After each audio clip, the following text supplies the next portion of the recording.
I'm Miss Cobb from the House of Altruismo, and I'm going to be reading this book, Stone Soup, about giving. Stone Soup.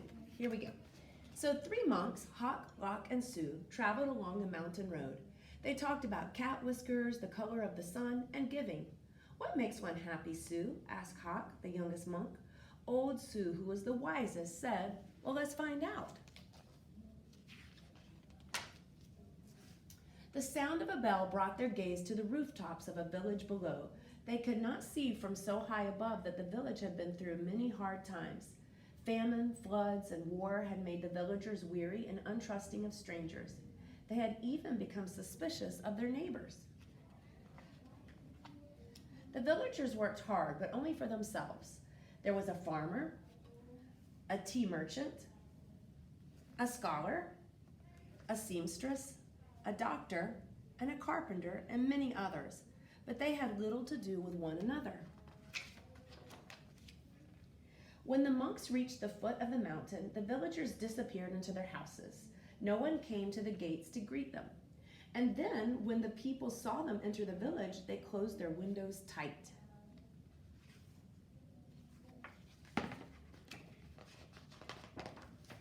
The monks knocked on the door of the first house. There was no answer. Then the house went dark. They knocked on a second door, and the same thing happened. It happened again and again from one house to the next. "These people do not know happiness," they all agreed. "But today," said Sue, his face as bright as the moon, "we will show them how to make stone soup." They gathered twigs and branches and made a fire. They placed a small tin pot on top and filled it with water from the village well. A brave little girl who had been watching came to see them. "What are you doing?" she asked. "We're gathering twigs," said Lock. "We're making a fire," said Hawk. "We are making a soup, and we need 3 round, smooth stones," said Sue. The little girl helped the monks look around the courtyard until they found just the right ones. Then they put them in the water to cook. "These stones will make excellent soup," said Sue, "but this very small pot won't make much, I'm afraid." "My mother has a bigger pot," said the little girl. The little girl ran home. As she started to take a pot, her mother asked her, "What are you doing?" "The 3 strangers are making soup from stones," she said. "They need our biggest pot." Said the girl's mother. "Stones are easy to come by. I'd like to know how to do that." The monks poked the coals. As smoke drifted up, the neighbors peered from their windows. The fire in the large pot in the middle of the village was a true curiosity. One by one, the people of the village came out to see just what was this stone soup. "Of course, old-style soup should be well seasoned with salt and pepper," said Hawk. "That is true," said Lock, stirring the giant pot filled with water and stones. "But we have none." "Well, I have salt and pepper," said the scholar, his eyes big with curiosity. He disappeared and came back with salt and pepper, and even a few other spices. Sue took a taste. "The last time we had soup stones of this size and color, carrots made the broth very sweet." "Carrots?" said a woman from the back. "I may have a few carrots, but just a few." And off she ran. She returned with as many carrots as she could carry and dropped them into the pot. "Do you think it would be better with onions?" said Hawk. "Oh yes, maybe an onion would taste good," said a farmer, and he hurried off. He returned in a moment with 5 big onions, and he dropped them into the bubbling soup. "Now, that's a fine soup," he said.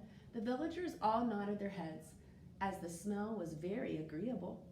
"But if only we had some mushrooms," said Sue, rubbing his chin. Several villagers licked their lips. A few dashed away and returned with fresh mushrooms, noodles, pea pods, and cabbage.